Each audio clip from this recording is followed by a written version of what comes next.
Welcome to the Unitarian Universalist Fellowship of Ames. I'm the Reverend Kent McCusick. My pronouns are he and him, and it is my great pleasure and honor to serve as minister to this fellowship. As we begin Black History Month this Sunday, I welcome you to our sacred space, and the name of our service today is Widening Our Faith.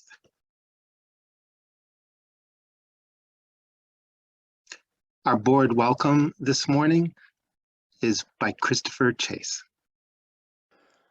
Good morning and welcome. My name is Christopher Chase, and I serve on your fellowship board of directors, as well as in the small group ministry Persephone's Children. I want to thank you all for being here today and extend a special welcome to any visitors with us today. Please stay on after the service for our virtual coffee hour in small breakout rooms, where you may introduce yourself if you are comfortable and join in conversation. If you would like more information about the fellowship, please sign the virtual guest book on our website, uufames.org. You will find it under the Visitors tab. The fellowship is monitoring the Story County COVID positive test rate via covidactnow.org. If rates reach 15%, all in-person activities for the UUFA will immediately be transitioned to virtual only for at least the next 7 days. This will include Sunday services, religious education, and all other UUFA meetings activities. Determination will be made every Wednesday at noon and shared on the UUFA's website and via the Friday weekly email. As you know, the positive test rate is above 15% this week. We are thankful that you have chosen to join us from your homes, and we look forward to the time when we can gather in person again at the fellowship. When that is possible, streaming services will continue to be offered. For now, please remember to check for virtual gatherings at uufames.org. We greatly appreciate all of you for continuing to do your part in keeping this community healthy and safe by wearing masks, social distancing, being vaccinated, and getting those boosters when appropriate. While it is hard to remain apart for so long, we continue our commitment to provide a safe environment for all who call our fellowship home. So on behalf of this caring, nurturing congregation, I welcome each and every one of you to this sacred space. Here we invite you into an experience of transformation, hope, renewal, and connection, which may inspire you to understand life in new ways. Thank you for joining us today. Thank you, Christopher. Each week, we begin our service with the ringing of our chime 3 times. Once to wake the chime, once to open our minds, and once to open our hearts. Welcome to this service.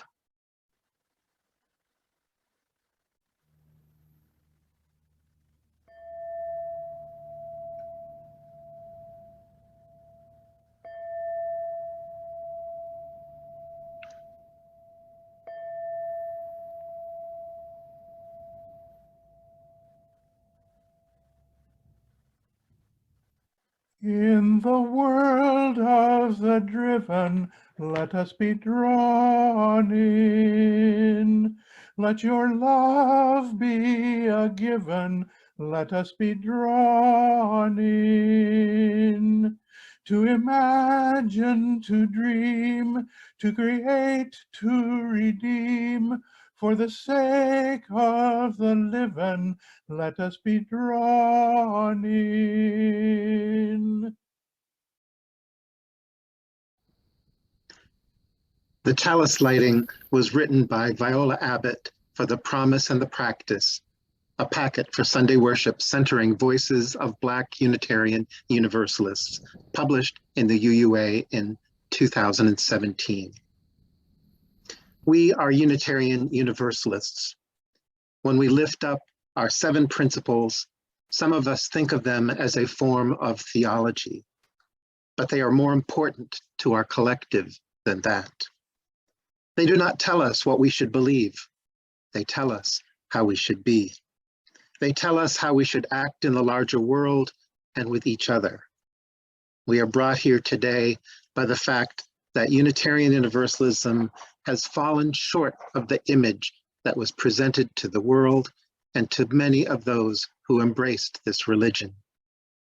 But we are also brought here today by the truth that Unitarian Universalism has shifted course to move toward a place of wholeness, a place that perhaps never existed for us as a denomination.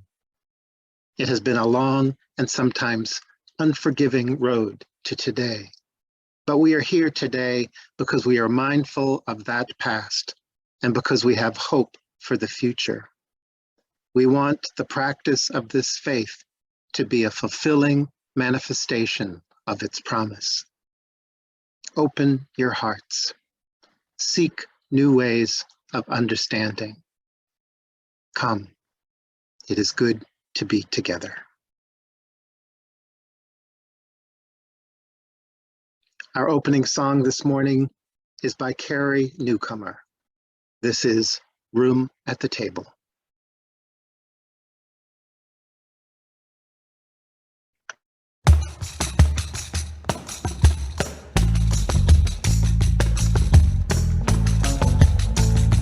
Let our hearts not be hardened to those living on the margins. There is room at the table for everyone.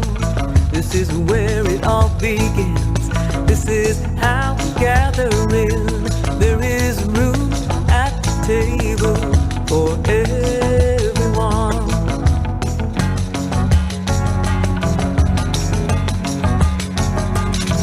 Too long we have wandered, burdened and undone, but there is room at the table for everyone. Let us sing the new world in. This is how it all begins. There is room at the table for everyone. There is room for us all, and no gift is too small. There is room at the table for everyone. There's enough if we share. Come on, pull up a chair. There is room at the table for everyone. No matter who you are, no matter where you're from, there is room at the table for everyone. Here and now we can be the beloved community. There is room at the table for everyone. There is room for us all, and no gift is too small. There is room at the table for everyone. There's enough if we share. Come on, pull up a chair. There is room at the table for everyone.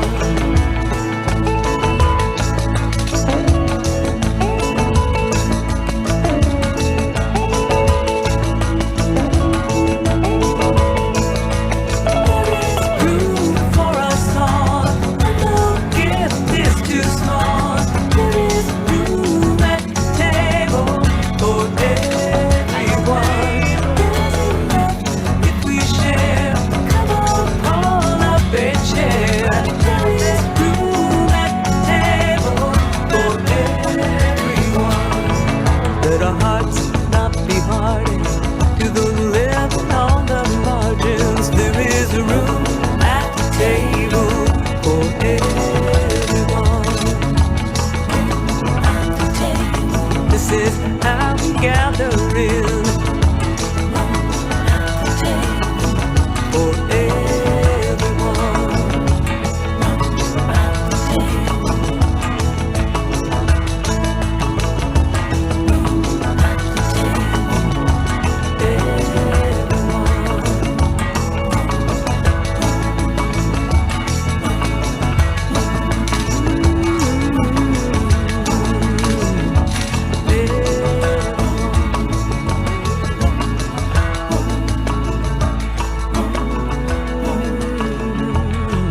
It is the first Sunday of Black History Month.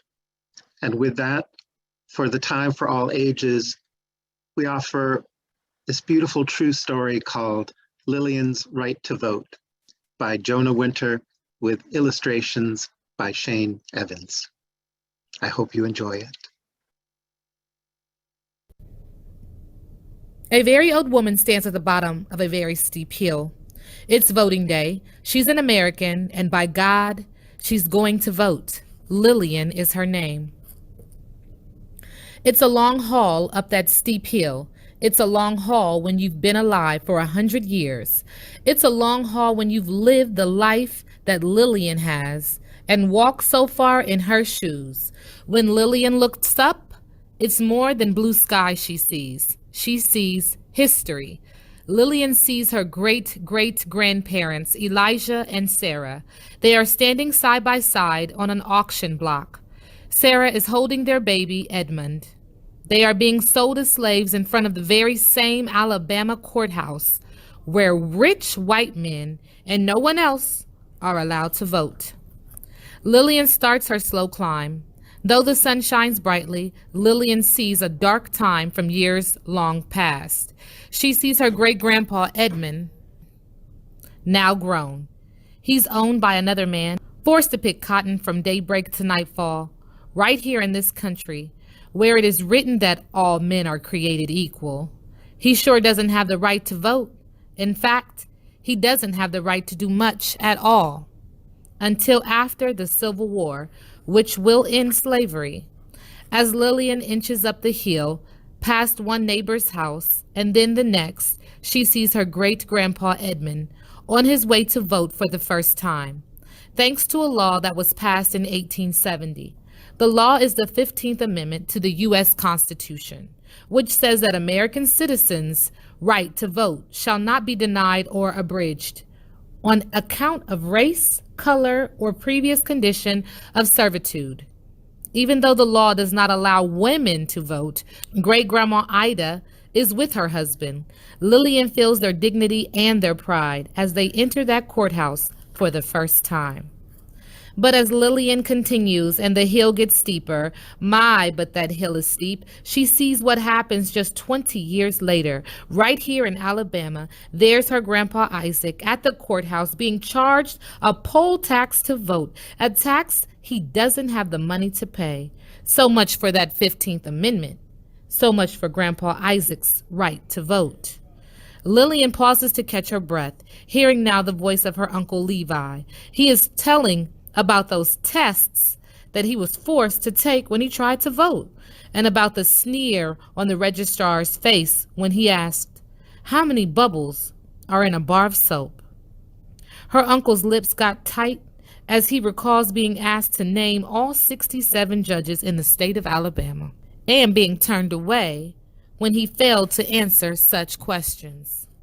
As Lillian pushes on, struggling to keep her balance, she sees a brave girl standing next to her mother and father as they try to register to vote. The year is 1920, and the 19th Amendment has just passed, a law allowing women to vote. The girl is Lillian herself, with her mama and papa. They are being chased away by an angry mob. There's Mr. Bentley, the barber, and Mr. McCrory, who owns the ice cream shop.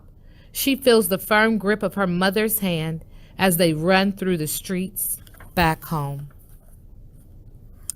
And though today the birds are singing and the people are smiling, Lillian sees in vivid orange and brilliant red the cross burning on the lawn of her girlhood home, set aflame by the same angry mob, just because her parents want to vote. This is something she will always see. Lillian stops in her tracks, unable to keep going. As she stands there, she sees herself trying to register to vote for the very first time. She sees the blank piece of paper on which she must write down a section of the U.S. Constitution word for word, as it is being mumbled by the registrar, a test she could not pass. No one could. "Are you going to vote?" she asks a young man who passes her on her route. "Yes, ma'am," he answers. "You better," she says, and she means it. For Lillian sees the funeral procession for a man named Jimmy Lee Jackson, a 26-year-old shot by a policeman over nothing more than taking part in a peaceful protest. It is March 1965. All he'd wanted was justice and the right to vote. Looking up to the top of the hill, Lillian wonders how she'll ever make it. It looks so far, and she's so tired. Though her feet and legs ache with 100 years of walking, what fuels her ancient body is seeing those 600 people beginning a peaceful protest march from Selma to Montgomery. People who, though they didn't know it yet, will be stopped on a bridge in Selma by policemen with clubs. All they want is justice and the right to vote. At the front is future Congressman John Lewis, whose forehead will always bear the scar from where he was beaten. As long as Lillian still has a pulse, she is going to vote. And so she keeps on climbing, keeps on seeing. This time, the second march from Selma, this march also ends on the bridge in a prayer led by the Reverend Martin Luther King Jr., whose dreams of justice for African Americans are already famous.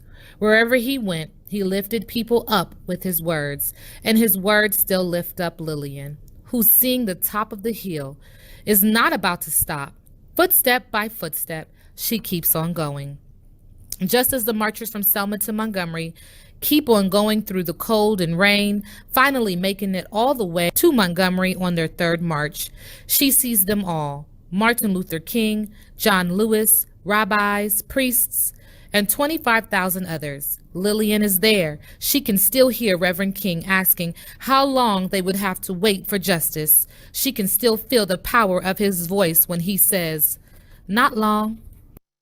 And as she takes those final steps to the top of the hill, Lillian can see how Reverend King was right, for she can hear the voice of President Lyndon Johnson on her TV, saying to America, "Every American citizen must have an equal right to vote. There is no duty which weighs more heavily on us than the duty we have to ensure that right.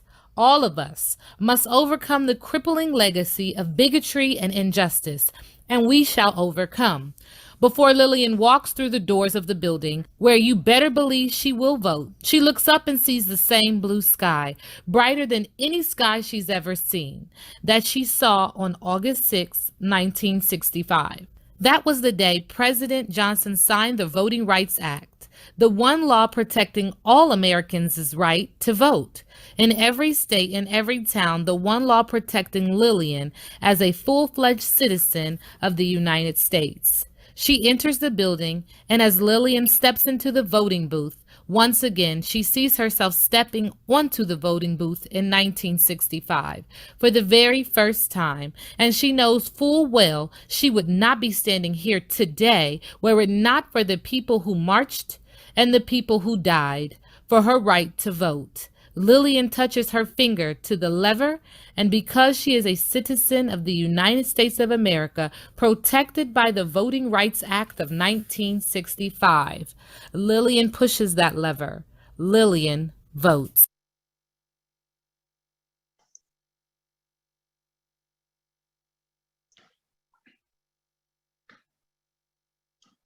For the month of February, the offertory recipient is the Bethesda Community Food Pantry. The pantry was established in 1983 from humble beginnings and a simple bag of groceries. Today, it gives an average of 500 community households more than 15,000 pounds of food each month by partnering with the Food Bank of Iowa. Recipients of the program can visit the pantry once a month, receiving much needed food and vouchers for fresh produce. For more information on the Bethesda Community Food Pantry, please go to their website, BethesdaAmes.org Food Pantry. And to make your offering to support the work of feeding the hungry in our community, after the service, please go to our website, uufames.org, look for the Giving tab, and thank you for your generosity in supporting this important organization.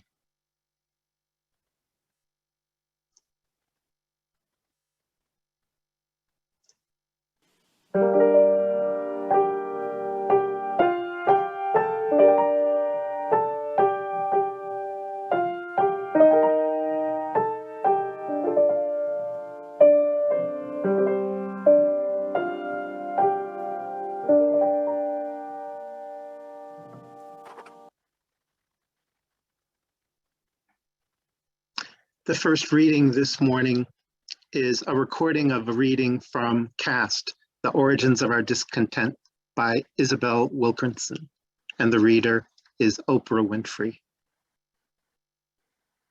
You provide, I think, such a beautiful analogy that comes early, I think, in chapter 2, where you explain the analogy of buying an old house. And I just want to read a bit from it. You say, "We in the developed world are like homeowners who inherited a house on a piece of land that is beautiful on the outside, but whose soul is unstable, loam and rock, heaving and contracting over generations, cracks patched, but the deeper ruptures waved away for decades, centuries even. Many people may rightly say, I have nothing to do with how all this started. I have nothing to do with the sins of the past. My ancestors never attacked indigenous people, never owned slaves. And yes, not one of us was here when this house was built, you say. Our immediate ancestors may have had nothing to do with it, but here we are, the current occupants of a property with stress cracks and bowed walls and fissures built into the foundation. We are the heirs to whatever is right or wrong with it. We did not erect the uneven pillars or joists, but they are ours to deal with now. And any further deterioration is, in fact, on our hands." Drop the mic, I say. Drop the book. Tell me how you came up with that analogy. Well, I love old houses. I love old houses, but old houses always need work. And the old houses that I've lived in have always needed work. And just when you think you fixed one thing, there's something else that needs attention. And when you own an old house, you know to expect those things. You know that the work is never done. And if we think of our country as being like an old house, then we recognize that it should always be open for reinspection, for additional inquiry, for checking things out if we want it to be healthy and to stand for a long time.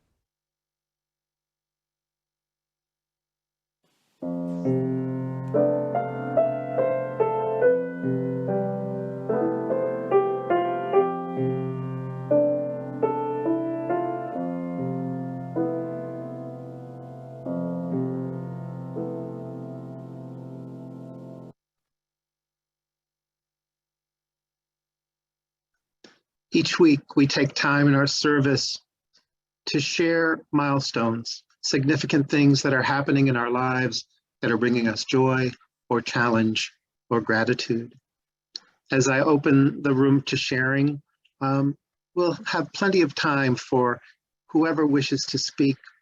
If you raise your hand or use your signal down in the bottom, the little hand raising, we'll be able to see you and invite you, but you don't necessarily have to wait to be invited. Just give each other space, introduce yourself, share your milestone, and then let us know when you are finished. This is our time of sharing.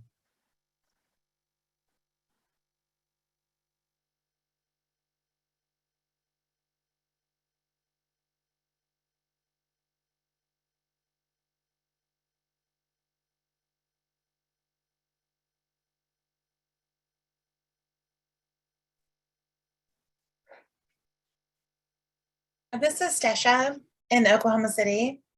I know I'm kind of in the sun here. So anyway, I want to share my stepfather, Jim, who lives in Canton, Georgia. He fell yesterday and fractured his left arm. And thankfully, he does not have to have surgery or wear a cast.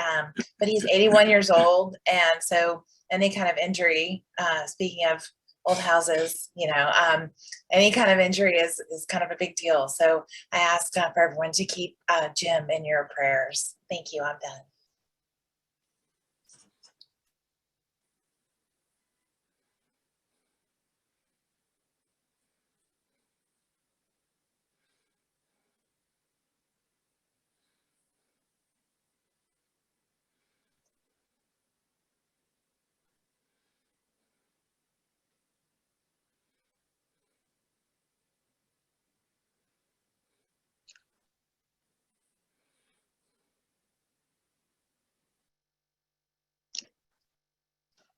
I'm thankful for the warmth of the sun this morning. If there are no other milestones, we'll return to screen share.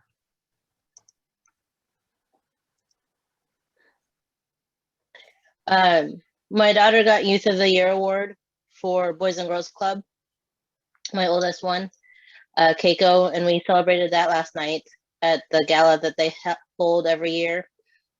And they raised over $40,000 for families in the club. And then Friday, we also celebrated Philip's birthday. I'm done.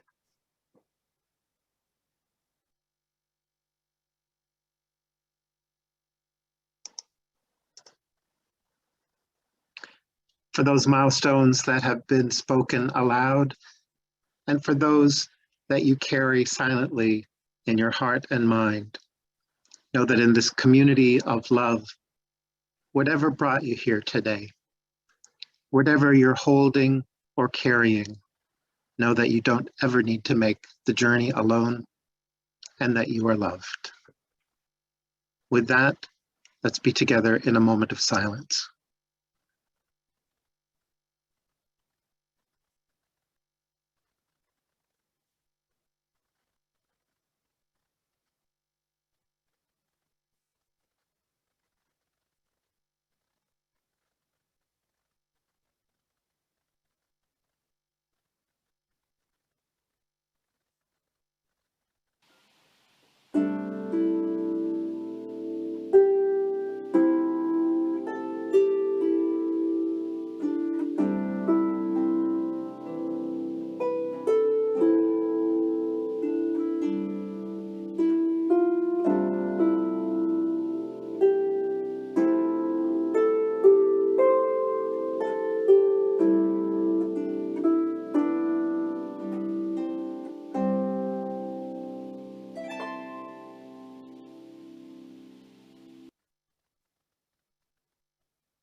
The next reading is called The Joy in the Spiritual Work by Mary Byron.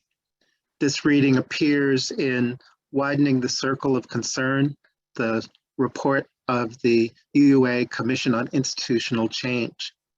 Mary Byron is a member of the UUA Commission on Institutional Change and a contributor to that document. She is a member of the UUA Audit Committee and President's Council. The reader this morning is Jan Cook.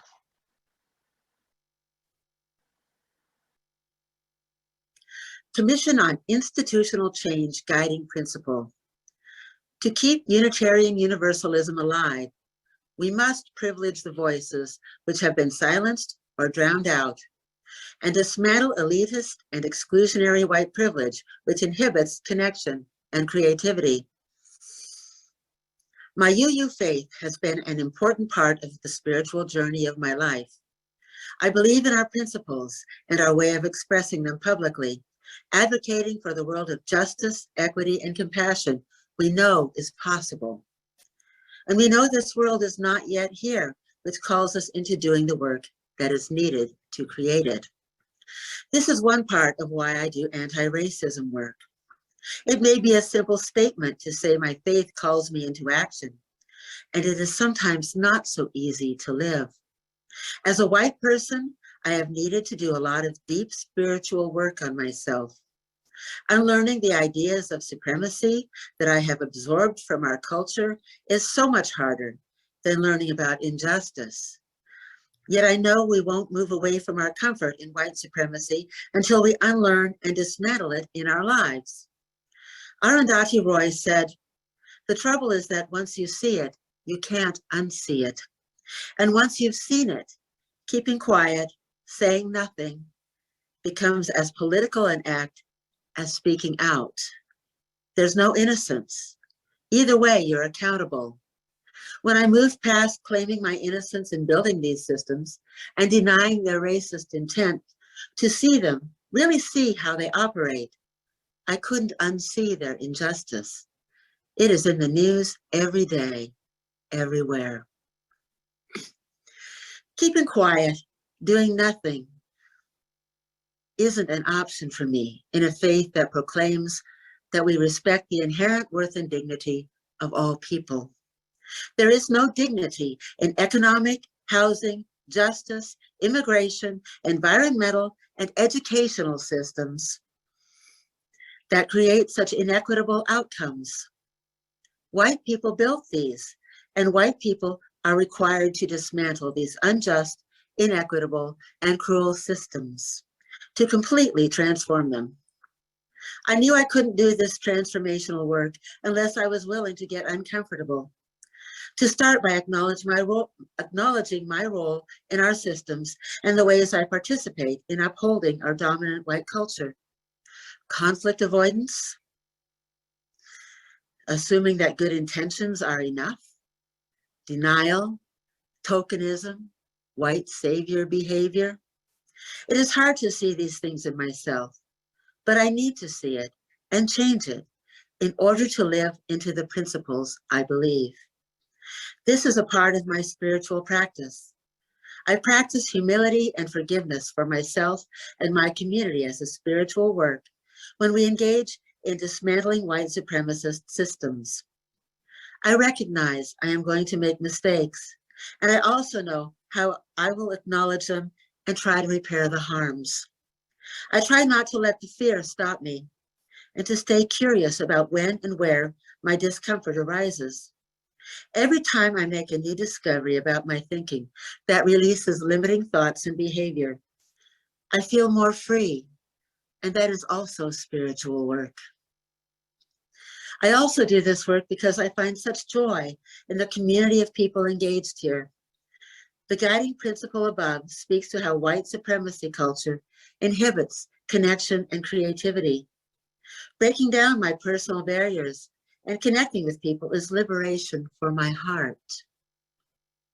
Superiority feeds our egos and it shrinks our hearts. And I don't want to live in a small-hearted world. My joy comes from belonging in a community with big-hearted, creative, welcoming people. Working with people of imagination and with a willingness to come together to build a more just and generous faith community is life-affirming. Learning from a variety of lived experiences and perspective of people in different communities and congregations enlarges my dreams of what is possible and grounds them in what is necessary. Lastly, I do this work because I am so curious about what we might yet build together. My fellow commissioner, Reverend Dr. Natalie Fenimore, speaks of dreaming of a Unitarian Universalism that does not yet exist. None of us know what transforming our congregations into truly multicultural expressions of our faith will be. I relish the opportunity to create something new, and this is what keeps me in this work with you.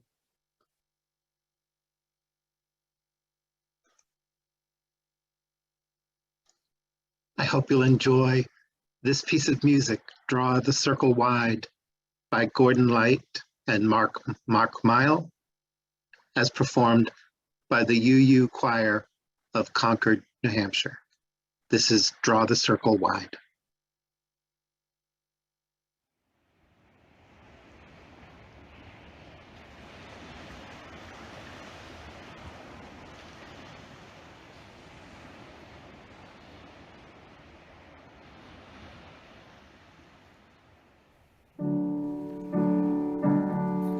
Draw the circle wide. Draw the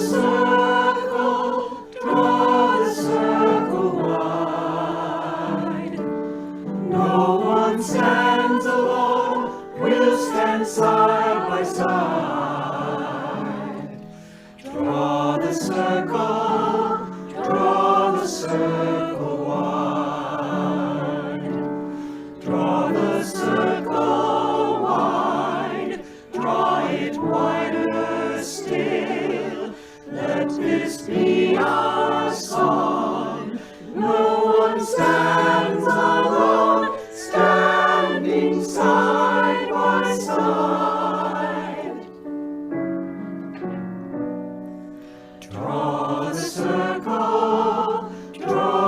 circle wide. Draw the circle, draw the circle wide. Draw the circle, draw the circle wide. No one stands alone, we'll stand side by side. Draw the circle, draw the circle wide. Draw the circle wide, draw it wider still. Let this be our song. No one stands alone, standing side by side. Draw the circle, draw the circle wide. Draw the circle wide, draw it wider still. Let this be our song. No one stands alone, standing side by side. Draw the circle, draw the circle wide. Draw the circle, draw the circle wide.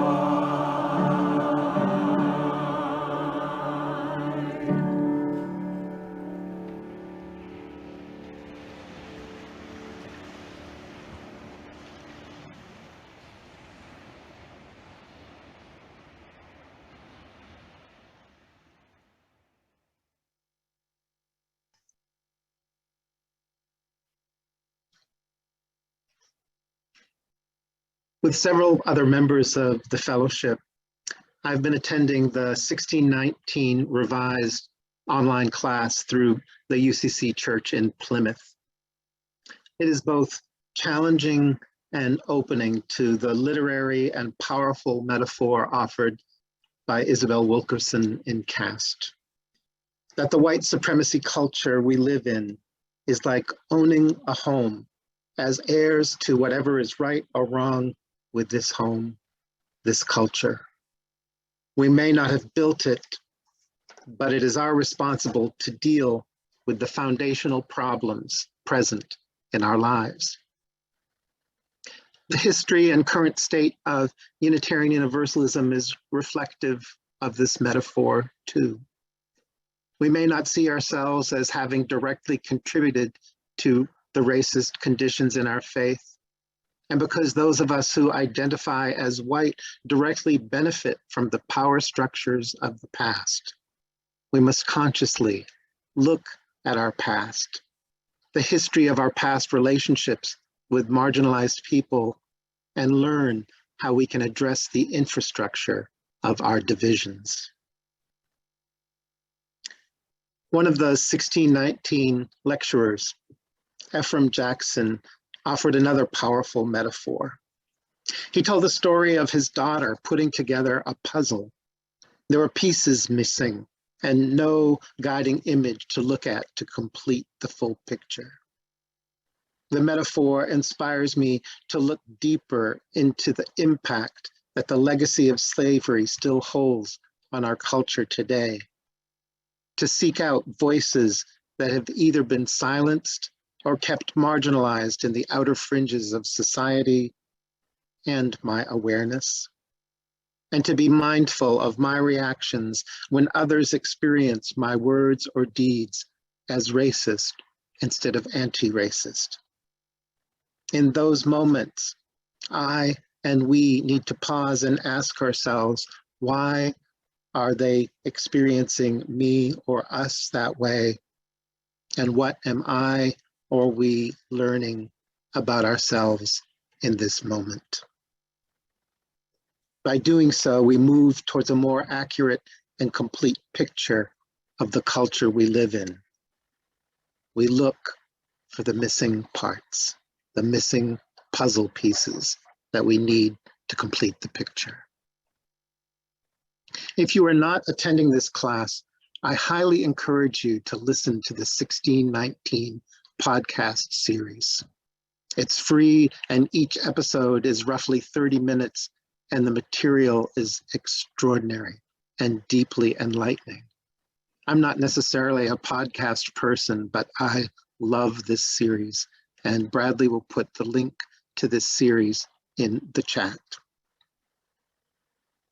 In widening the circle of concern, the Commission on Institutional Change has made recommendations for us to consider as we strive to privilege silenced voices and dismantle white privilege and systems of oppression, as we are called to do with our embracing the eighth principle.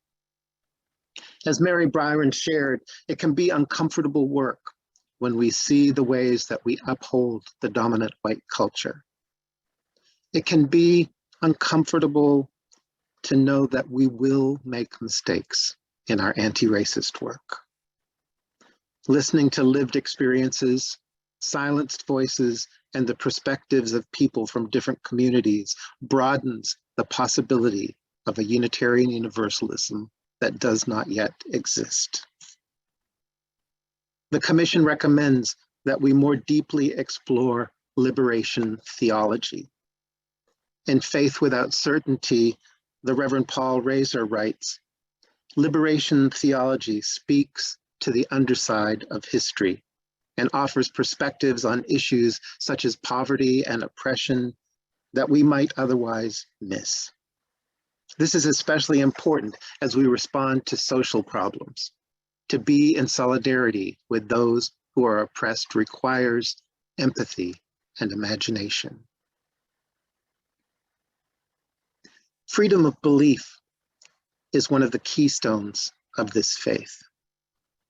The Commission points out that since the consolidation of Unitarianism and Universalism in 1961, there has been an overemphasis on individual exploration and experience as the primary, if not sole, center of religious experience. This centering of the individual decenters the communal as a place of spiritual and theological exploration.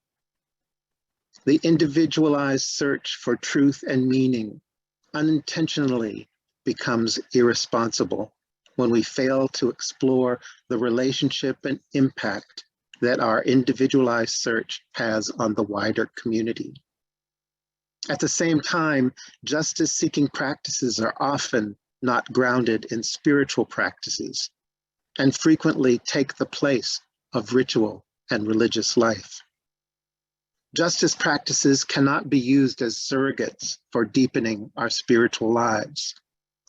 Justice work without theological resources and spiritual practices lead us down the path of burnout.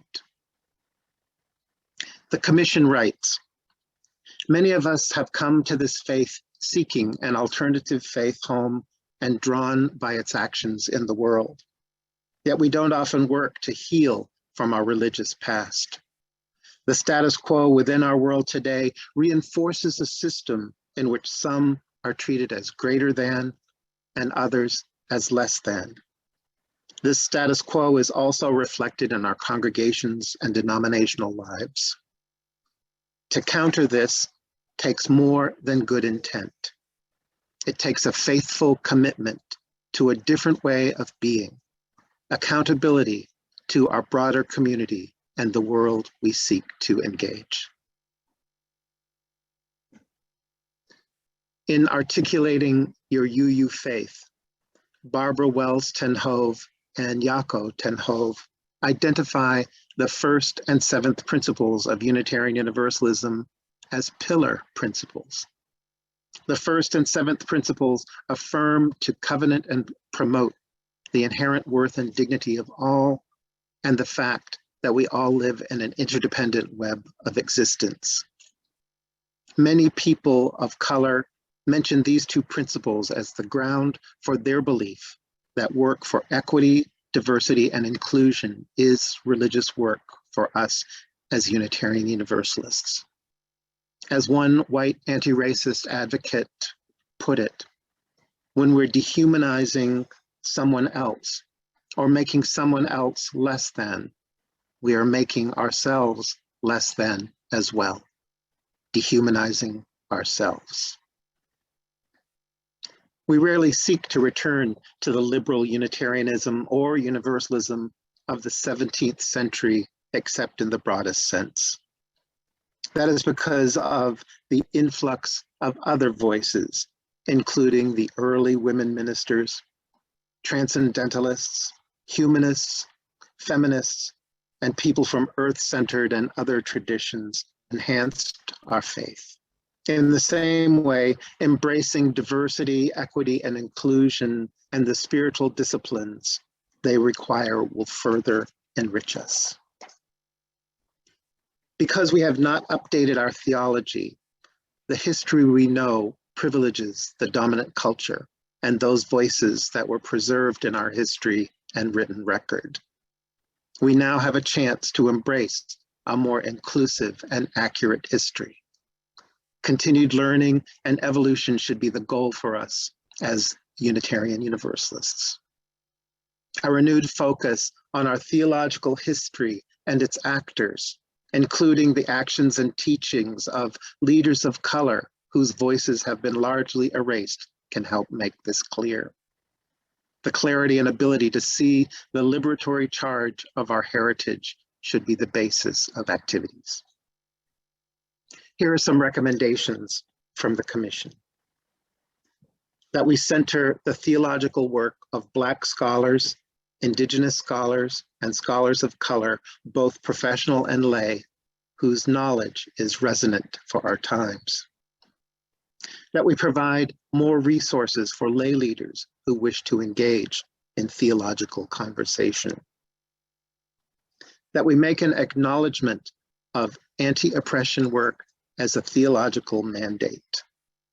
We need to resurrect, research, document, and teach the words of Black people, Indigenous people, LGBTQ individuals, women, and others who have been largely lost through though their presence has been with us throughout history. These constitute a valuable tool for our times. And a return to the practice of honoring covenant is essential in the world in which we find ourselves. The divisions between generations, between economic levels, between people of different races, ethnicities, abilities, sexual orientation, and gender identities are unprecedented. If we remember that we are a covenantal faith, we have a better chance of surviving the changing perceptions and attitudes about religion and faith in our nation. In a recent Sunday morning service committee service, you heard the voice of Mark Morrison Reed, a biracial UU minister, with his sermon dragged kicking and screaming into heaven.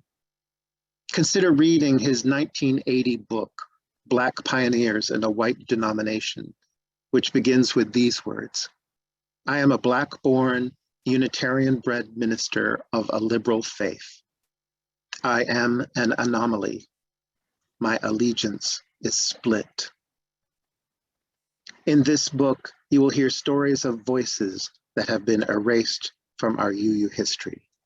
There's a copy of it in our library, and I highly recommend it. I also highly recommend that you listen to the already mentioned 1619 podcast series. Another book that's important is Centering, Navigating Race, Authenticity, and Power in Ministry. This book highlights the voices of 19 contemporary people of color, leaders in Unitarian Universalism, and their stories of how racial identity is made both visible and invisible in their ministries. And of course, I have to recommend Cast by Isabel Wilkerson, where she explores narratives and stories about real people and how America today and throughout history has been shaped by a hidden caste system, a hidden a rigid hierarchy of human rankings. There are so many resources and ways to center marginalized voices in our individual and collective spiritual journeys. May we all continue to grow into our faith and embody the 8 principles of Unitarian Universalism. May we continue to widen our faith. Amen, and blessed be.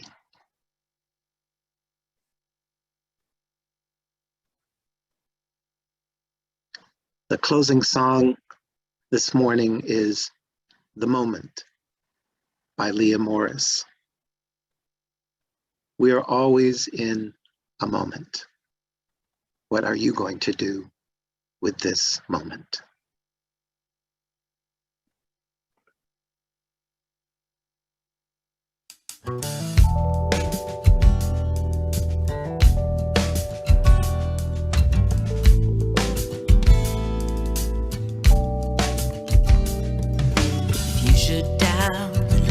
Holy, about to shout what love just told me. Get into the moment, get into the moment. Set a place at the table, say your grace just 'cause you're able. Get into the moment, get into the moment. As the spark ignites a flame, holy, holy is each name. Every smile on every face is a prayer. In the dark and in the day, in the swirling Milky Way, in the miles of open space, here and there. Get into the moment. Get into the moment. Get into the moment. Get into the moment. Get into the moment. From the grave to the cradle, there's only one truth, only one place. Get into the moment, get into the moment. From the walker to the stroller, meditator, holy roller. Get into the moment, get into the moment. Let the love of sun's embrace light your heart as it does your face. Let the quiet of the moon get you free. Every day is a new birth. There is magic on this earth. You can wield it if you choose to let it be. If you can get into the moment. Get into the moment. Get into the moment. Get into the moment. I'm right here in the moment. And if you feel answers are hard to find, just draw near to your own inner peace of mind, 'cause it will guide your heart if you will stand still. Get into the moment. Get into the moment. Get into the moment. Lose yourself into the moment. Love is in the moment. Peace is in the moment. Joy is in the moment. True love is in the moment. Sing into the moment. Dance to the moment. Laugh into the moment. Give your life into the moment.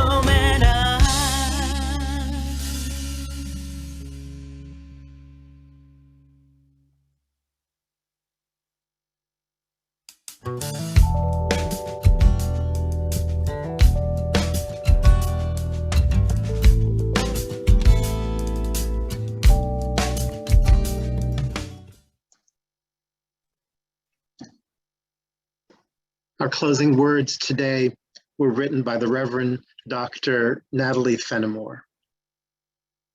Shirley Chisholm was asked why she, a Black woman, was running for president. You don't have a chance.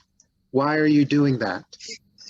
And she said, because I am in love with the America that does not yet exist. And that's how Unitarian Universalism is also. I'm in love with the Unitarian Universalism that does not yet exist. But I have to hold both the love for that thing and the love for the reality. It does not yet exist. It will probably not exist in my lifetime. I don't think it will in that of my children, but I can't deny my love for it. You know, wanting to be there in that struggle, that's why I'm fighting.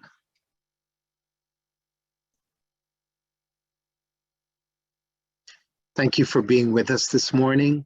And again, thank you for your generosity as you visit our giving page at uufames.org to support Bethesda Community Food Pantry and other initiatives dear to the hearts of this congregation. We'll now go into breakout rooms for you to be in conversation.